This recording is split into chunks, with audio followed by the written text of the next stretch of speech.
Okay, we're going to start section 7.3 here, which is called trigonometric substitution. Now we just got done with 7.2, which is called trigonometric integrals. That's different than what we're going to do here.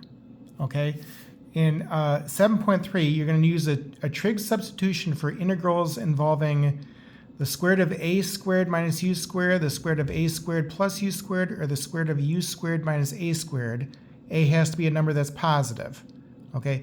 Also, if just a u substitution does not work. So in general, the first thing that we're going to think of is, if I can't just go right to the answer, the next thing that I'm thinking of with integration is, can I make just a simple u substitution? Okay, and so this should be the next thing after that then that I'd want to think of. Okay, whenever you have an integral involving the square root of a squared minus u squared, and just a regular u substitution won't work, you're going to use the substitution u equals a times sine theta. Okay, theta has to be a number between negative pi over 2 and pi over 2. Whenever you have a substitution involving the square root of a squared plus u squared, you're going to use u equals a times tangent theta.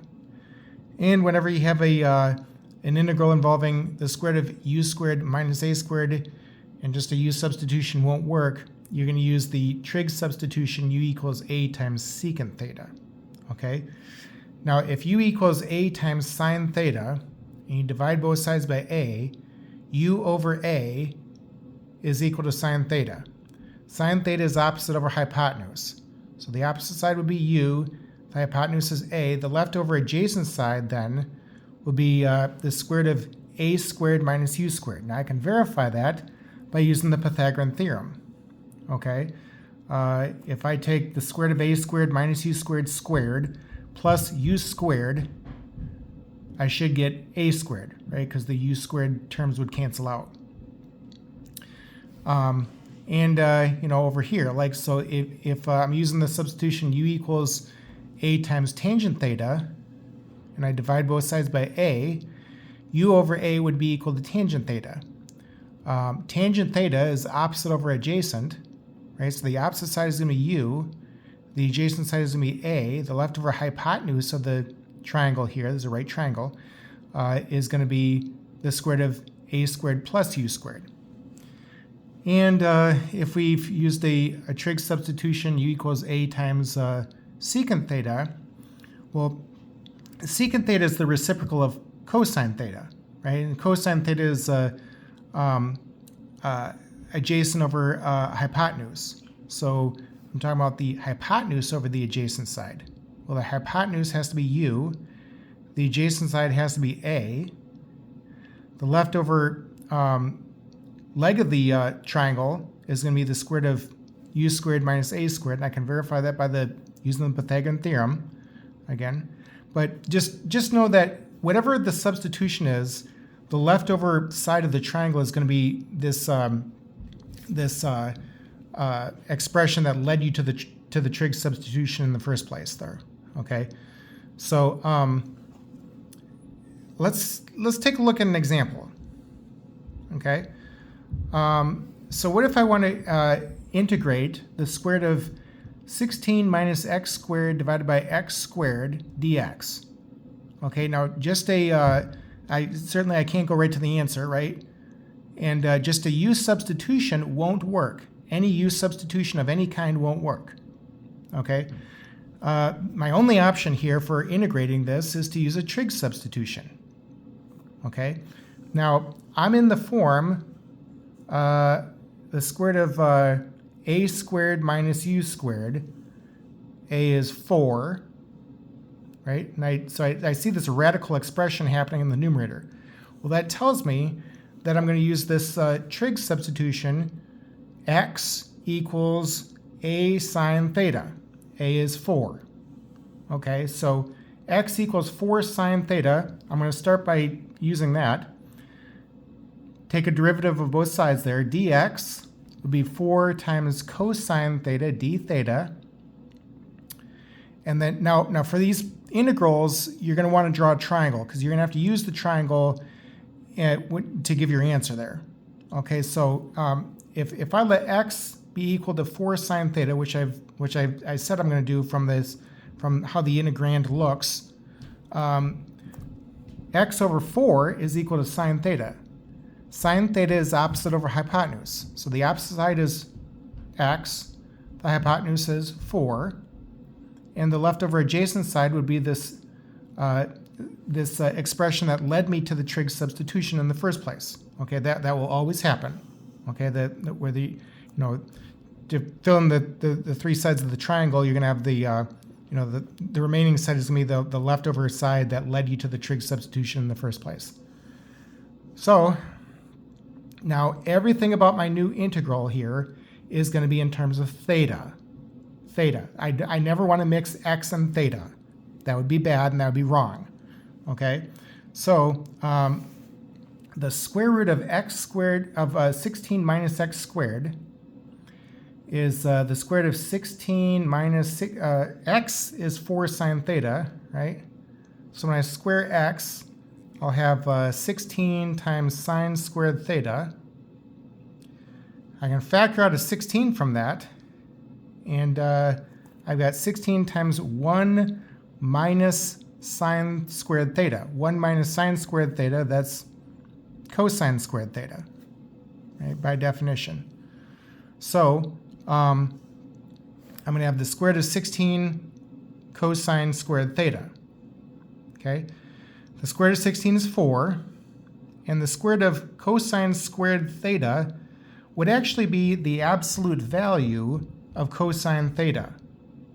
Okay, but cosine theta is positive if you're on the interval pi over 2, negative pi over 2 to pi over 2.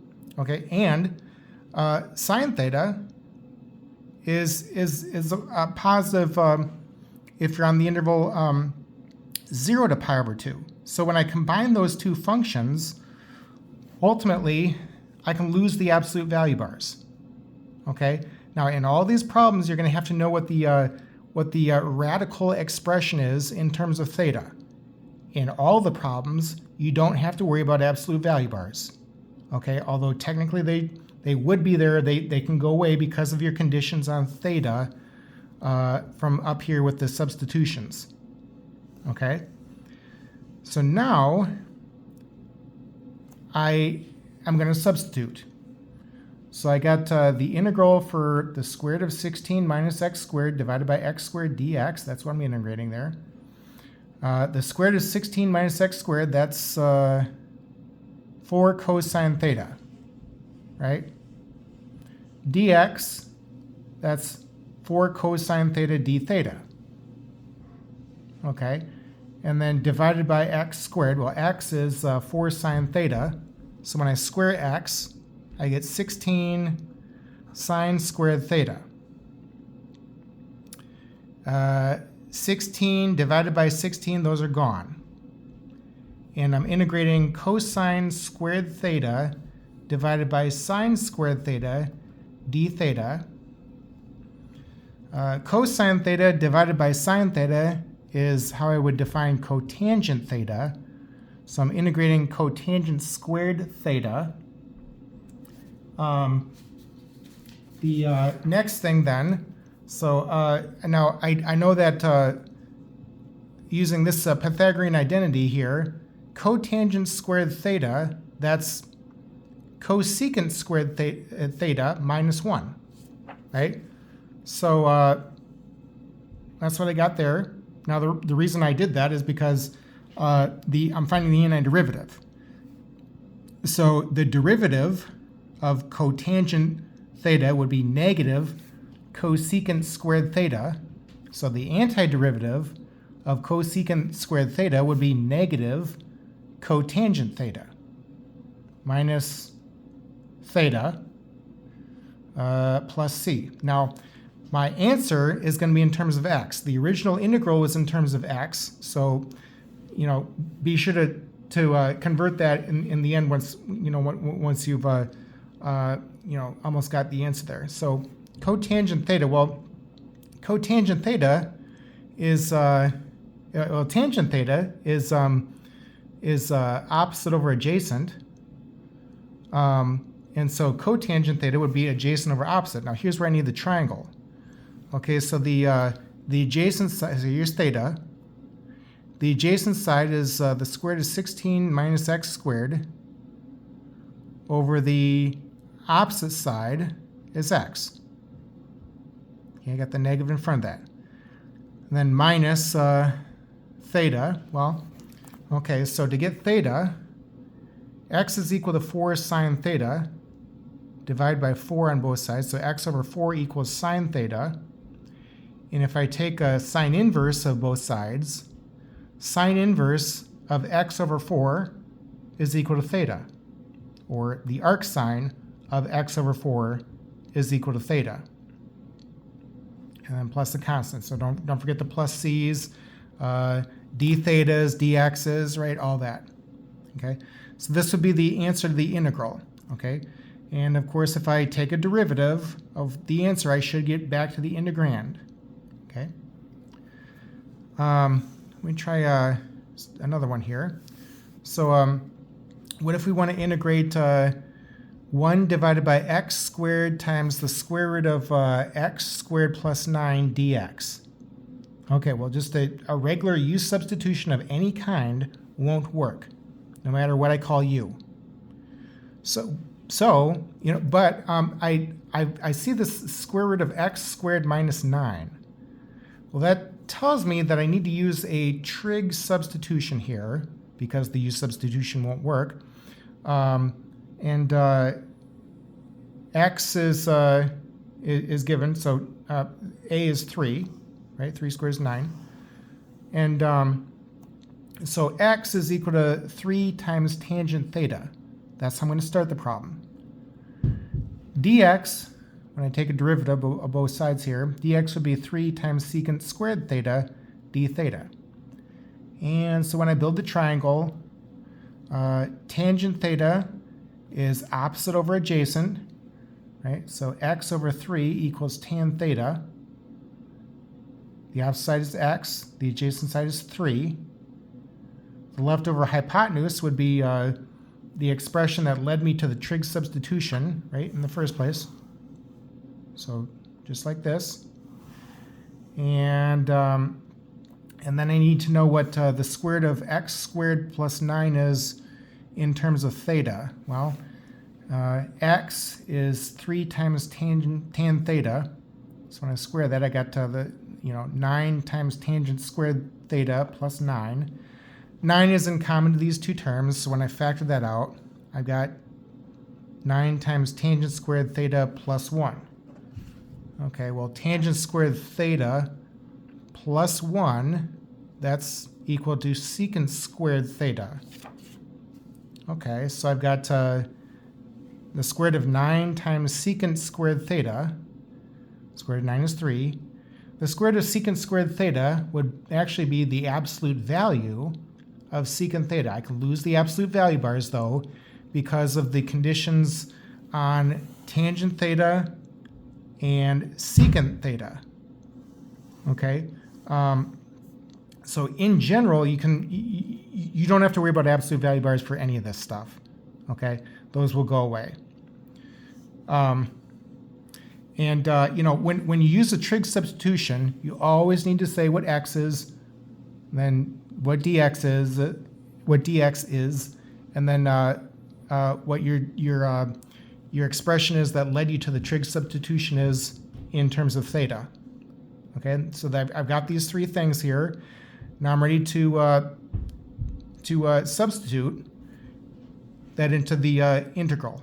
So the integral for 1 divided by x squared times the square root of x squared plus 9 dx is, the dx part, that's 3 times secant squared theta d theta.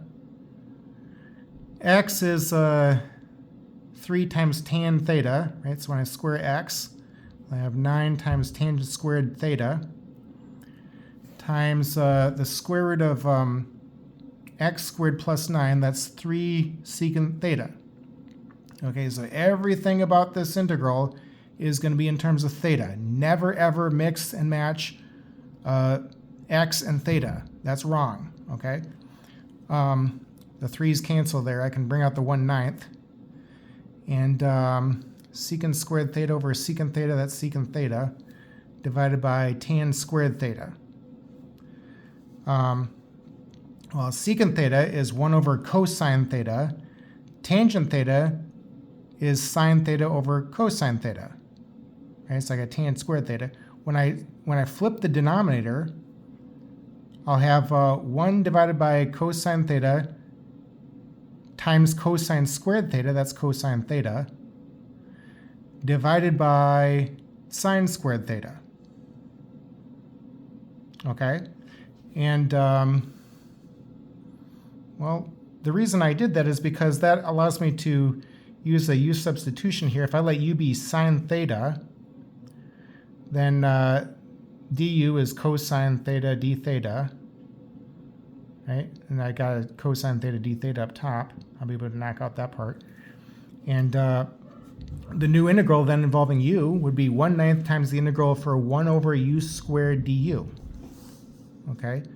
Or 1/9 times the integral for u to the negative second du.